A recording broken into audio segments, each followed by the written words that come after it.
Hey guys, it's Lex, and this is from Wed to Med. And today I have a special guest with me, my husband, Julius. And we're going to just give you guys a little update about what we've been up to since our last talk with you guys. But before we jump into that, we hope that you guys enjoyed watching Kelsey and Evan kind of give an update on what life is like now that they're living together in Virginia, which is so exciting because we now have one less distant lovebird marriage. That's awesome. So we're very excited for them. We love Kelsey and Evan, and we wish them all the best in Virginia. So much. And eventually, we'll get to that level where we are no longer in distance. But Can't wait. on that note, we are still in distance. So right now I am at our home here in Illinois for spring break.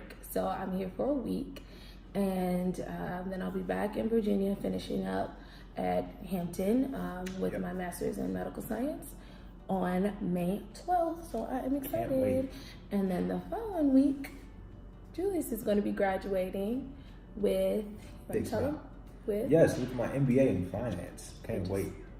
So awesome, excited. Right? So excited. So we have a lot coming up in May, so we're looking forward to that. But I'll say for sure, I would say this semester, as far as us,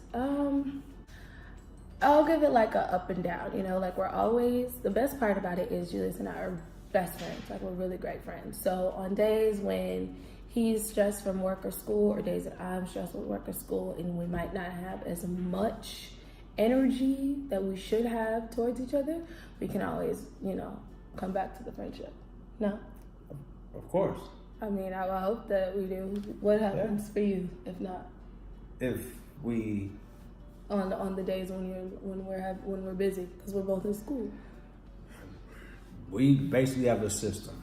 I know what Lex's system. What she does is she studies and she goes to school. She knows that's her life, basically. My life, I go to work, go to school, and tutor. Come back home, go to sleep. I think what helps though, because we're in distance, is we're both staying busy with positive things. So like if you're in a distance marriage, or you're in a situation where you are away from your significant other for an extended period of time, try to maximize that time to do something that can be beneficial. So like since I've been gone, like we said, Julius is in school as well, so I'm not going to be the only one who's ending our 2 years of distance with a degree. He also is, which is going to be beneficial for him in his career. So that's great. And then as well as like tutoring and other things, to fill up that time while you're not together. And then for me, when I fill up my time, of course, you guys know, from Wed to Med is a big thing that I like to do on the side from studying every day. And I also do other little activities, shopping, not too much, but, other activities like that to make up the time. What else do we have happening? I am looking forward to moving back. So like I said, graduation is May 12th. I'm like out of Hampton May 13th, May 14th.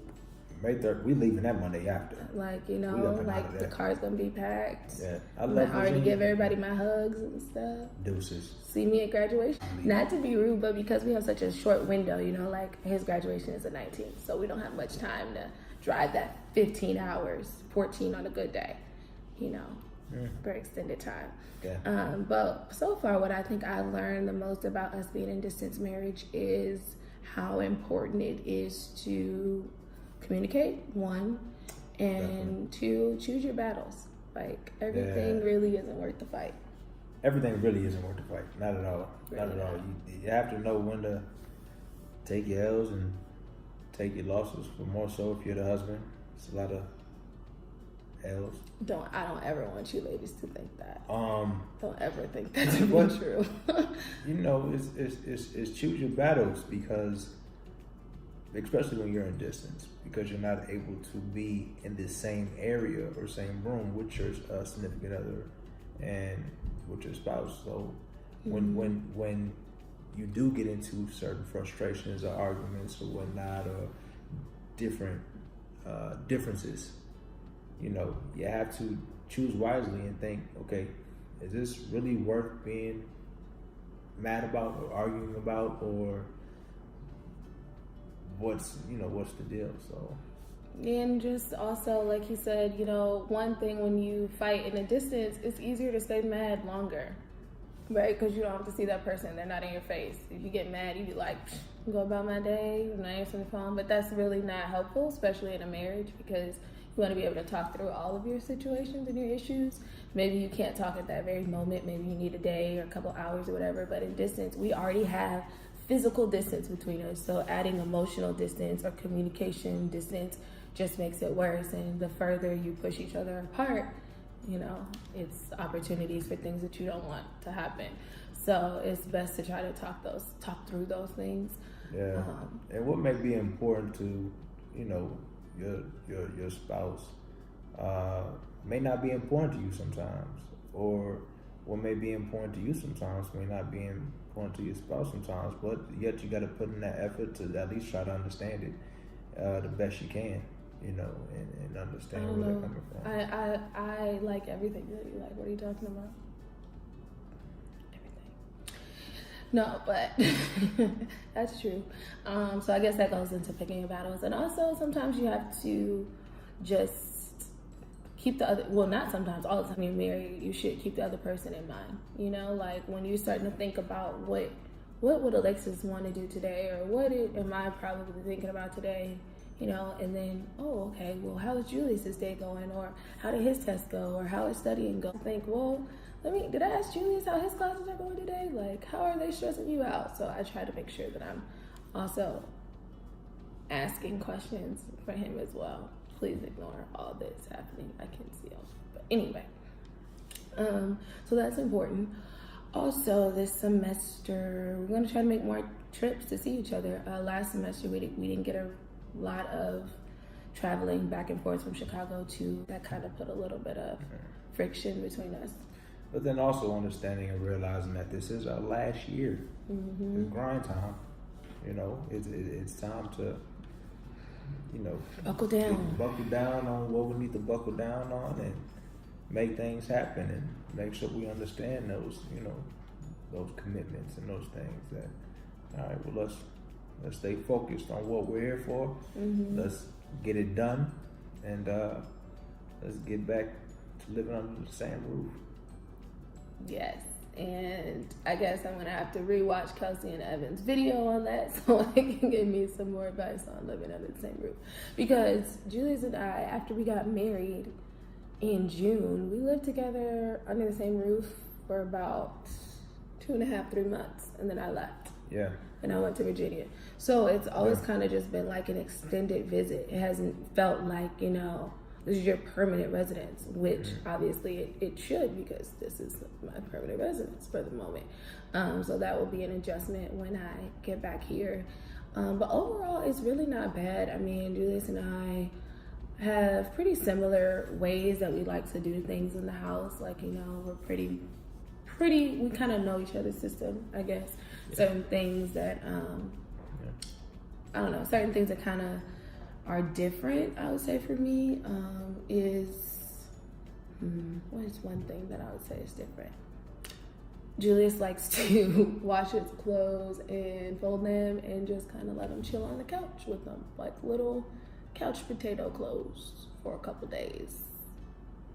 I'm a little OCD.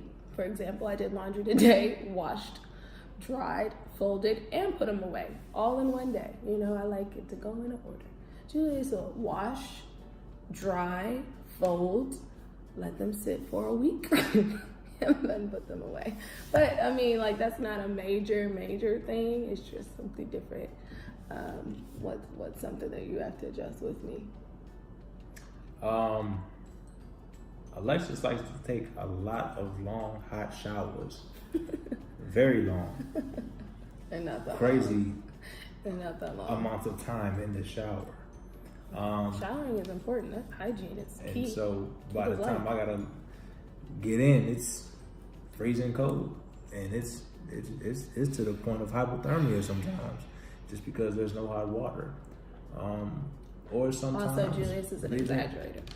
Or sometimes there's leaving 2 things? the water on when brushing teeth, or different things. That's not true. I'm very much eco-friendly. That's not a true statement. But we'll let him have that one.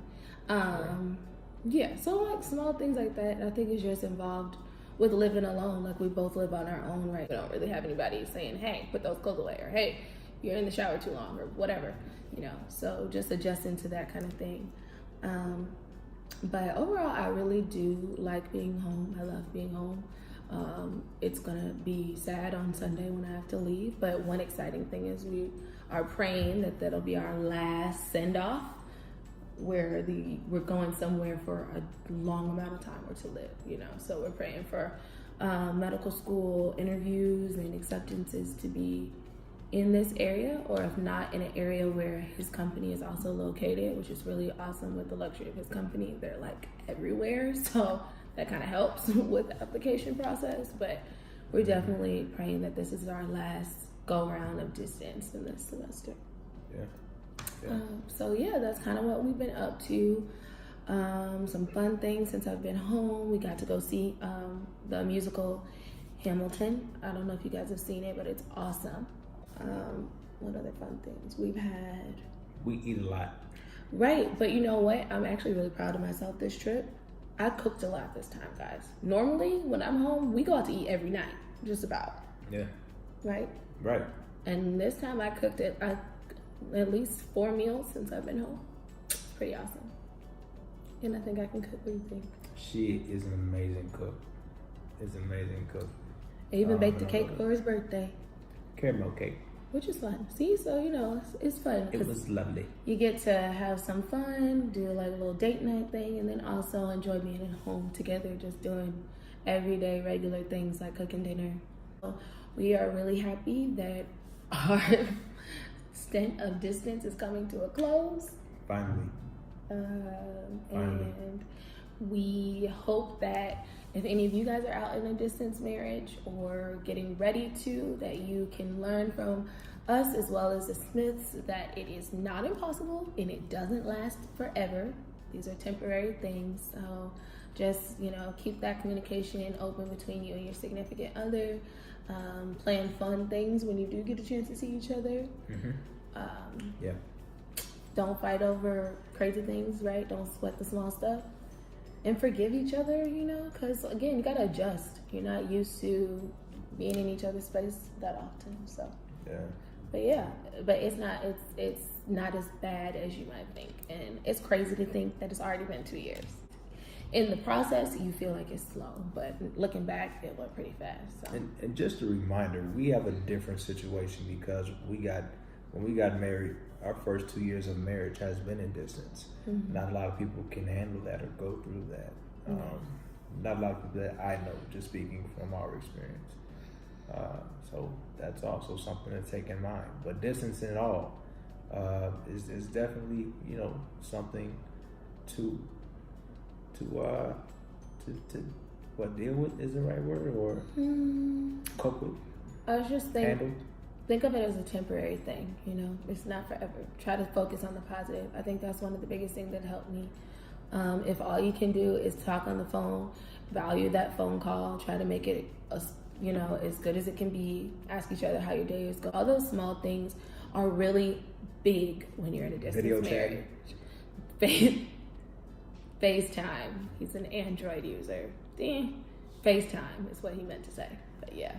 That's it, guys. We just wanted to give you a quick update on where we are, and we will be chatting with you guys again soon at graduation, because Julie's is going to come out, the whole gang is coming out, and I will also give you guys a couple of photos from his big day. So thank you guys. Until next time. Bye.